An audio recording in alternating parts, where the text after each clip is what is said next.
प्रतिपदा तिथि जगत जननी मां भगवती के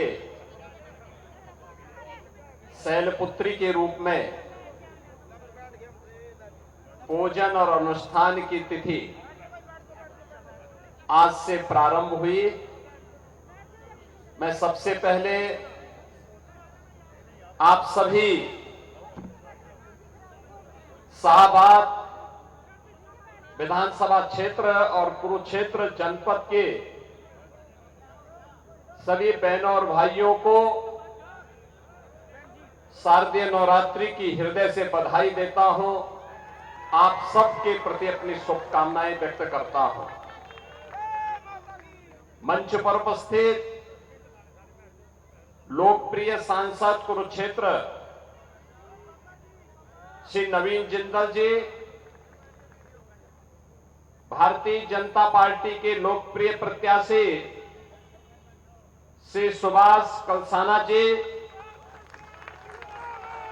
जिलाध्यक्ष श्री सुशील राणा जी, विधानसभा के प्रत्याशी श्री धुमन सिंह जी, जिला प्रवासी श्री राघव लखनपाल जी, विधानसभा के प्रवासी अविनाश त्रिवेदी जी, भारतीय जनता पार्टी के सभी पदाधिकारीगण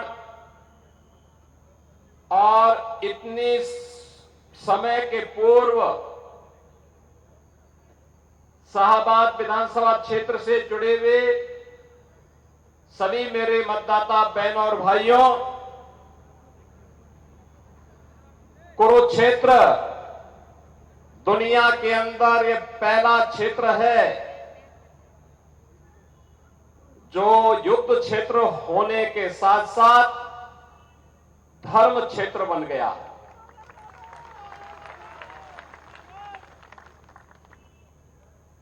धर्म क्षेत्र इसलिए बन गया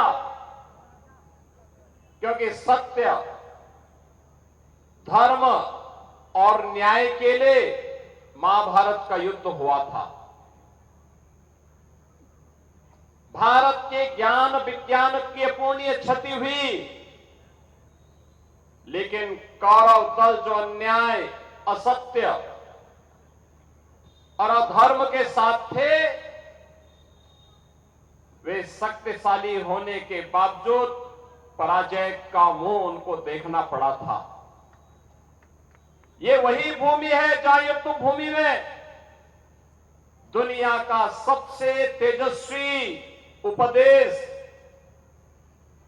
दिया गया, और उपदेश किसी और ने नहीं, श्री द्वारिकानाथ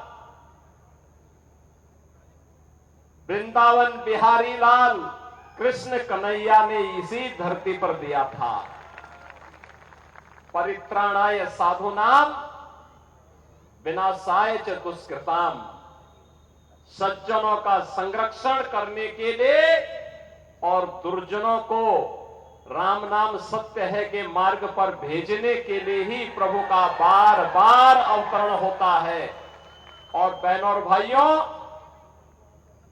लोकतंत्र में जनता भी उस जनार्दन के रूप में अपना आशीर्वाद प्रत्याशियों को देती है, पार्टियों को देती है। और इसी बात का आह्वान करने के लिए मैं आपके बीच आज आया हूं। मैं देख रहा था, जब मैं मंच पे मैं अपनी बात को कहने के लिए आया, मैं बैठा था, नवीन जी बोल रहे थे, सुभाष कलसाना जी अपनी बात को रख रहे थे, लेकिन बीच बीच में जय श्री राम के नारे भी लग रहे थे। बहनों और भाइयों, कौन ऐसा भारतीय होगा जो अयोध्या में 22 जनवरी 2024 को, जब देश के यशस्वी प्रधानमंत्री श्री नरेंद्र मोदी जी के कर कमलों से प्रभु श्री रामलला अपनी पावन जन्मभूमि में विराजमान हो रहे थे, कौन ऐसा भारतीय रहा होगा जिसकी आंखों में खुशियों के आंसू न रहे हों, कौन ऐसा भारतीय रहा होगा जिसने अपने घर में दीप न जलाए हो? अगर सच्चा भारतीय था, उसने खुशियां मनाई थी, दीपावली का एहसास कराया था दुनिया को। अयोध्या में 500 वर्षों के उस कलंक को धो करके रामलला का फिर से विराजमान होना दुनिया की शोषित, पीड़ित, दमित सभी जातियों के लिए एक संदेश था। और वो संदेश था कि हर हाल में अगर भारत में 500 वर्षों के बाद रामलला का विराजमान हो सकता है, तो अगर दुनिया की वे सभी ताकतें एकजुट होकर के जो दमित हैं, पीड़ित हैं, अन्याय और अत्याचार का शिकार हुई हैं, वे भी एकजुट होकर के कार्य करेंगे तो उन्हें भी अवश्य सफलता प्राप्त होगी। बहनों और भाइयों, ये संदेश भारत से गया, लेकिन ये भारत का ये संदेश आखिर हम सबको क्या कह रहा है? अयोध्या में सफलता का राज क्या है? सफलता का राज भारत की न्यायपालिका की ताकत भी है और साथ साथ डबल इंजन सरकार की ताकत का एहसास भी है। उत्तर प्रदेश में डबल इंजन सरकार 2014 में प्रधानमंत्री मोदी जी का देश की सत्ता को अपने हाथ में लेना, देश की जनता जनार्दन ने मोदी जी पे विश्वास किया, उन्हें देश का प्रधानमंत्री बनाया। 2017 में मोदी जी के आह्वान पर उत्तर प्रदेश में सरकार बनी। मात्र 2 वर्ष में, बहनों और भाइयों, जो काम 500 वर्षों में नहीं हो पाया, जो कार्य कांग्रेस 60-65 वर्षों में नहीं कर पाई, भारतीय जनता पार्टी की डबल इंजन सरकार ने मात्र 2 वर्ष में करके दिखाया। अयोध्या की समस्या का समाधान कर दिया। आज अयोध्या में गुलामी का कोई ढांचा नहीं। आज अयोध्या दुनिया की सुंदरतम नगरी के रूप में स्थापित हो रहा है। आज अयोध्या एक नया एहसास करा रही है, विकास की, सुरक्षा की, समृद्धि की, और रामलला का आशीर्वाद हम सबको प्राप्त हो रहा है। बहनों और भाइयों, डबल इंजन सरकार की ताकत क्या होती है? अयोध्या इसका उदाहरण है। और जम्मू कश्मीर में आतंकवाद की प्रतीक बन चुकी धारा 370 का हटना, उसका दफन हो जाना, यह उसका उदाहरण है। और इसीलिए मैं आज आप सबका आह्वान करने के लिए आया हूं। हरियाणा ने 10 वर्ष के अंदर हरियाणा ने डबल इंजन सरकार के नेतृत्व में कार्य को होते हुए एक अंजाम तक पहुंचते हुए देखा है। हाईवे का निर्माण, रेलवे की प्रगति, नए नए फ्लाईओवर और रोड ओवर ब्रिजेज बनना, नए नए औद्योगिक क्षेत्र का विकसित होना, युवाओं को बिना खर्ची और बिना पर्ची के नौकरी और रोजगार की सुविधा उपलब्ध हो जाना, और डबल इंजन सरकार तो उन महिषासुर और चंड और मुंड के लिए जगत जननी मां भगवती ही है, जो नशे के कारोबार में लिप्त हैं। बहनों और भाइयों, ये नशे के जो कारोबारी हैं, जो देश को निगल जाना चाहते हैं, युवाओं की जवानी को छीन रहे हैं, ये आज के चंड और मुंड हैं, ये महिषासुर हैं। और इसीलिए मैं आपका एहसास कराने के लिए आया हूं। हरियाणा, इसके 2 औरतें हैं, हरिभूमि, अन्नदाता किसानों के परिश्रम की पावन भूमि है, लेकिन हरि आना भी है कि ईश्वर को बार बार बुलाने का है। हरि का मतलब श्री कृष्ण से है, श्री विष्णु से है, श्री राम से है। राम को बार बार इस धरती में बुलाने के लिए ही इसका नाम हरियाणा हो गया है कि हरि बार बार आना यहां पे। यानी जो उपदेश 5200 वर्ष पहले कुरुक्षेत्र की भूमि में भगवान श्री कृष्ण ने दिया था, उसके लिए हमारे पूर्वजों ने इसका नाम हरियाणा लिखा।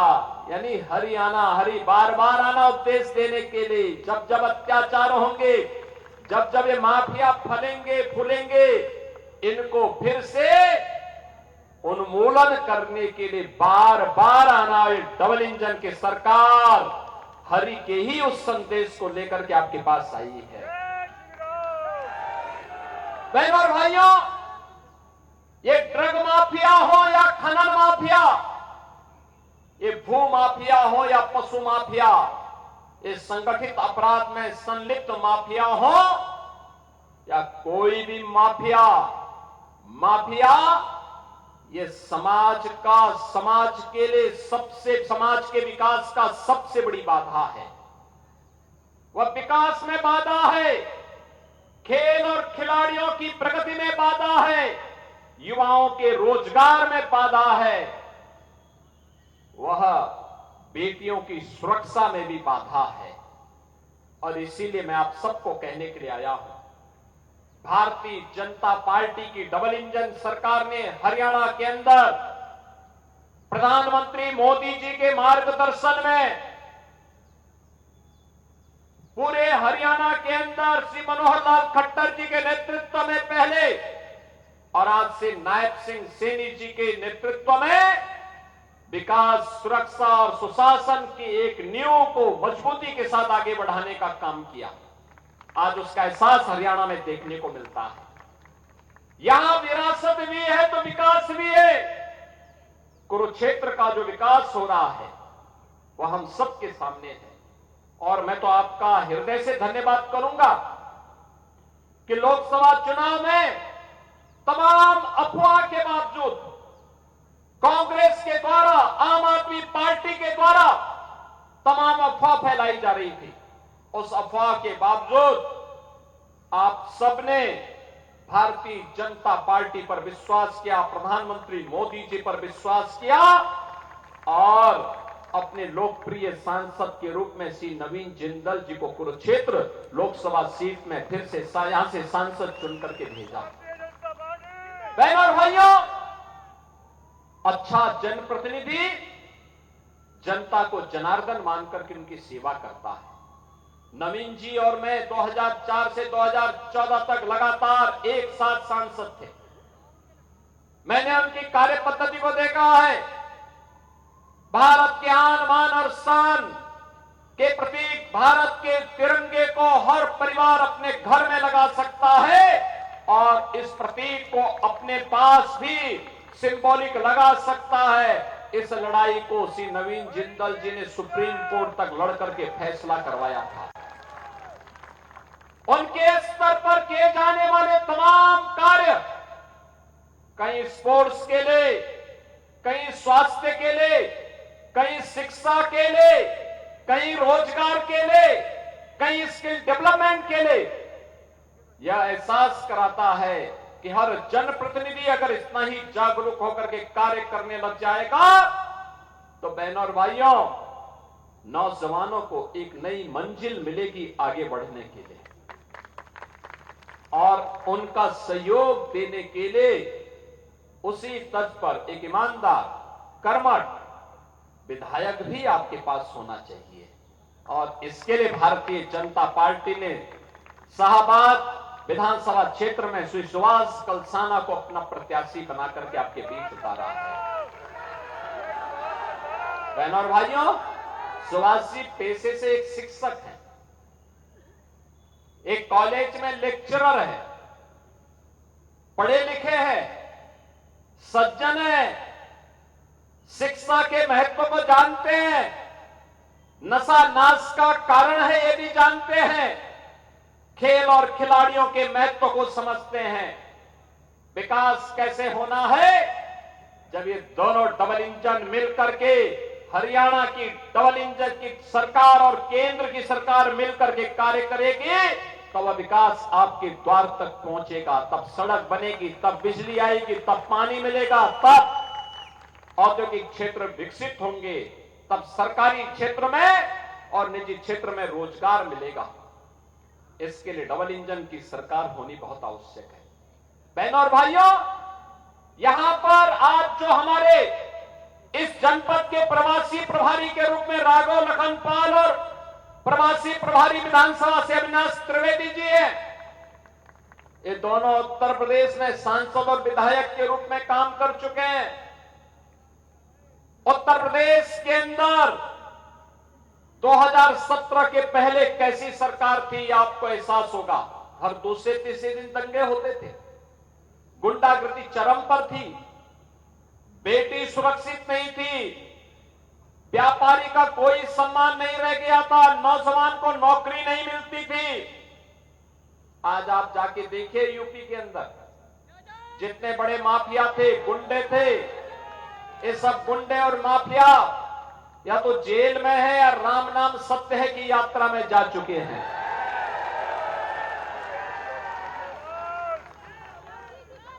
आज उत्तर प्रदेश में कोई दंगा नहीं होता है। 7.5 वर्ष में कोई दंगा यूपी के अंदर नहीं हुआ।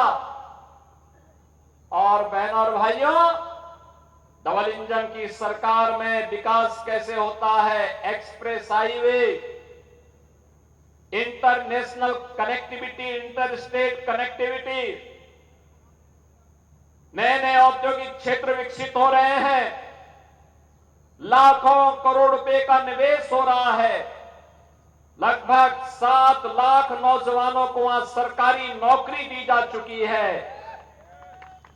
2 करोड़ युवाओं को अब तक वहां पे निजी क्षेत्र में हुए निवेश में रोजगार के साथ जोड़ा जा चुका है।